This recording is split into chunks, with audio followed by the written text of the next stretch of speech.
ମା ଆମେ ଆଲୋଚନା କରିବା ମାତୃ ରଚନାବଳୀ ଭାଗ 10 ଜ୍ଞାନ 470 471। ଜ୍ଞାନ 470ରେ ପ୍ରଭୁ ଲେଖୁଛନ୍ତି, ଆପଣାର ପ୍ରେମ ଦ୍ୱାରା ପ୍ରେରିତ ହୋଇ ପରମେଶ୍ୱର ଶିଶୁ ଆତ୍ମା ଏବଂ ଦୁର୍ବଳ ମନୁଷ୍ୟକୁ ସୋପାନ ସୋପାନ କରି ଓ ତାଙ୍କର ଚରମ ଓ ତଥାପି ଅନଧିଗମ୍ୟ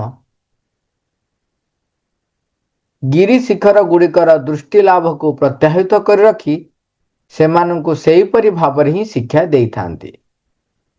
ଏବଂ ଆମ ସମସ୍ତଙ୍କର କିଛି ନା କିଛି ଦୁର୍ବଳତା ରହିନାହିଁ କି? ତାଙ୍କର ଚକ୍ଷୁରେ ଆମେ ସମସ୍ତେ ଗୋଟିଏ ଗୋଟିଏ ସାନ ପିଲା ନୋହୁଁ କି? ଆଉ ଥରେ ଟିକେ ପଢିବା।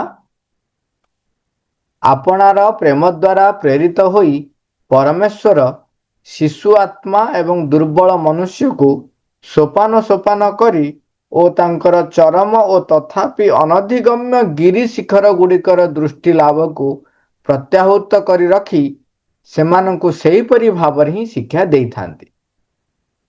ଏବଂ ଆମ ସମସ୍ତଙ୍କର କିଛି ନା କିଛି ଦୁର୍ବଳତା ରହିନାହିଁ କି? ତାଙ୍କର ଚକ୍ଷୁରେ ଆମେ ସମସ୍ତେ ଗୋଟିଏ ଗୋଟିଏ ସାନ ପିଲା ନୋହୁଁ କି?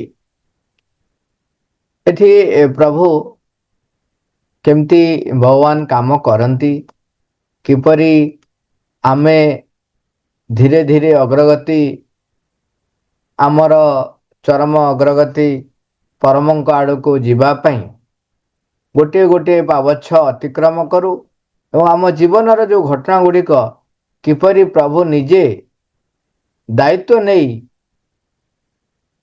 ଆମର ଜୀବନକୁ ସଂଗଠିତ କରନ୍ତି, ସେ କଥାଟିକୁ ଏଇ ଜ୍ଞାନକାରିକା 470ରେ କହୁଛନ୍ତି। ଏଠି ପ୍ରଥମେ କହିଲେ ଗୋଟେ ପରମେଶ୍ୱର ଶିଶୁ ଆତ୍ମା, ମାନେ ଆମକୁ ଶିଶୁ ଆତ୍ମା ବୋଲି କହୁଛନ୍ତି। ତାପରେ ପୁଣି ନିଜେ କହୁଛନ୍ତି ଯେ ଆମେ କଣ ଗୋଟେ ଗୋଟେ ସାନ ପିଲା ନୋହୁଁ କି ତାଙ୍କର ଚକ୍ଷୁରେ? ଗୋଟେ ଆମେ ଯଦି ମାନୁଷୀ ମା ପାଖରେ ତା ପିଲାଟିଏ ଯେତେ ବଡ଼ ହେଲେ ସେତେ ସାନ ହେଲେ ବି ସେ ସାନ ପିଲା। ଇଏ ତ ଗଲା ମାନୁଷୀ କଥା।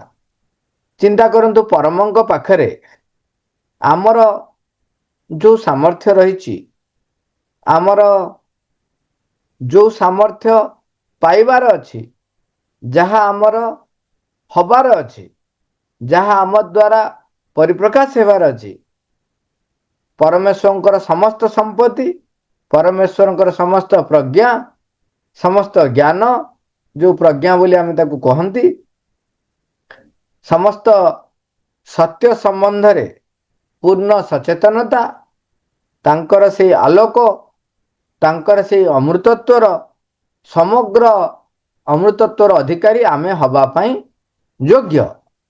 କାହିଁକିନା ଆମେ ତାଙ୍କରି ଠାରୁ ସୃଷ୍ଟି। ଆମେ ଯେ ପର୍ଯ୍ୟନ୍ତ ତାହା ନ ପାଇଛୁ, ଆମେ ସେତେବେଳେ ପର୍ଯ୍ୟନ୍ତ ଶିଶୁ ଆତ୍ମା ନୁହଁ କି? ତେଣୁ ଯେପରି ଗୋଟେ ଶିଶୁଟିଏ, ଗୋଟେ ପିଲାଟିଏ, ତାର ଯେଉଁ ଦୁର୍ବଳତା ରହିଛି ତାକୁ ଅତିକ୍ରମ କରିବା ପାଇଁ ତାର ଶିକ୍ଷା ଆବଶ୍ୟକ ହୁଏ। ତାକୁ ଆମେ ଯେଉଁମାନେ ବଡ଼ମାନେ ହାତ ଧରି କେତେବେଳେ ଅକ୍ଷର ଶିଖାନ୍ତି, କେତେବେଳେ ଜୀବନର କୋଉ କୋଉ ସମୟରେ କ'ଣ କ'ଣ ଘଟଣା ଘଟିଲେ ତାକୁ ଶିଖାନ୍ତି। ଏଠି ଗୋଟେ କଥା ମନେ ପଡ଼ୁଛି, ଖାଲି କହିଦେଉଛି। ଯେତେବେଳେ କରୋନା ଆସିଲା ସେତେବେଳେ ଘରେ ଘରେ ପିଲା ରହିଗଲେ, ଆଉ ବିଦ୍ୟାଳୟ ଆସିପାରିଲେନି, ସାମୂହିକ ଭାବରେ କୋଉଠି ଏକାଠି ହେଇପାରିଲେନି।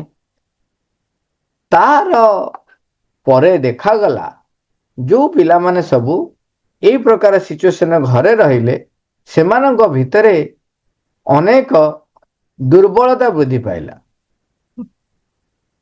ଲୋକମାନଙ୍କ ସହିତ, ସାଙ୍ଗମାନଙ୍କ ସହିତ ଯେତେବେଳେ ପିଲାଟିଏ ମିଶେ, ସେତେବେଳେ ସେ ଯେଉଁ କଥାଟି ଶିଖେ, ସେ କଥାଟି ଆଉ ଶିଖି ପାରିଲା ନାହିଁ।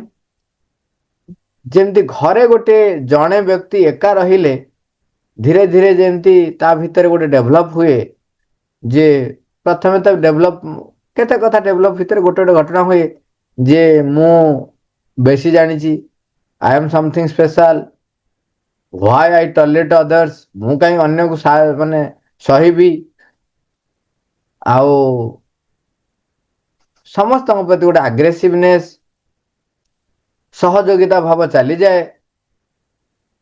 आउ अन्य जनक सहित मोर जो व्यवहार से व्यवहार टी बदली जाए। जो सांग होइकि आपण देखिए पिला माने खेलती बुलती से तो माड़ लगती, किए क्या पेलदेलानी, पड़गला, पेला खाइला पड़गला, सी से कांद, घरे भी छोट छुआ कांदे, सेठी आमे कौन करू रोल करी are पिलाटा ji pail the मारिबार role करी एमती ता पछपटे मारी दियंती, जा मु मारली जा, एमती लोक करती।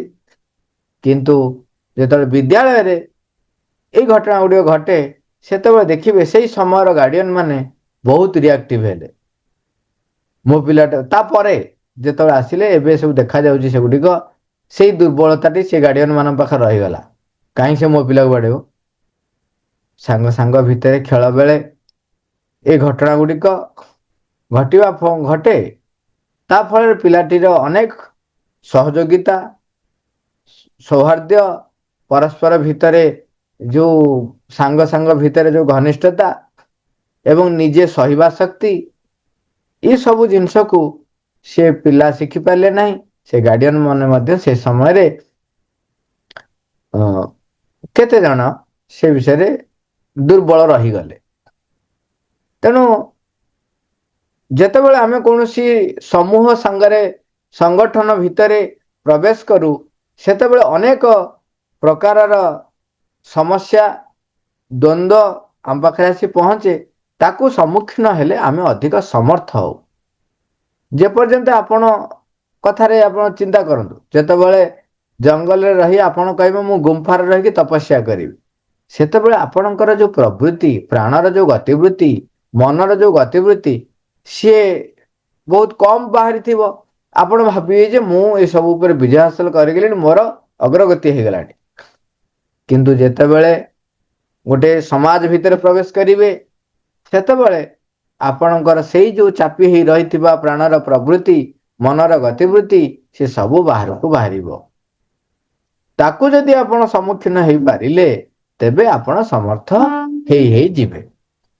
तेणु आमर जेतेबेले आमे जन्म ग्रहण कले आमको आमर जीवन दिया है प्रभु कौन पाई कहले भागवत कर्म रे अभिव्यक्ति निमित्त आउ साहाय्य निमित्त, भागवत कर्म रे साहाय्य निमित्त भागवत माने भगवान को अभिव्यक्ति करने निमित्त आमको आमर जीवन दिया है। तांकर जो असीम प्रज्ञा असीम सत्यर जो प्लावन ताकू आम भितरे अविकृत भाव रे परिप्रकाश करबा पई से सामर्थ्य वृद्धि पाई आम जीवन रे अनेक घटना घटे। सेथिबा लिखुचंदी तांकर चरम ओ तथापि अनधिगम्य गिरि शिखर गुड़िकर बहुत उच्च उत्तर अभिज्ञता अनुभूति उपलब्धि आम पाखु आसीबो, ताकू से हठात देखई दियंती नहीं, सोपान पर सोपान आमको प्रस्तुत करती। आमे जदि जेतेबेले जीवन क्षेत्र रे प्रत्येक मुहूर्त रे जहाकू जहाकू सम्मुखीन होउचंती ता भितरे जदि मु अग्रगति करी न पारी तेबे से घटनाटी बारंबार घटे। एठी प्रभु कहउचंती जे आमे होउछ शिशु आत्मा एवं आपणार प्रेम द्वारा माने प्रेरित हेकि ही परमेश्वर आम पई सोपान पर सोपान शिक्षार व्यवस्था करिथांते।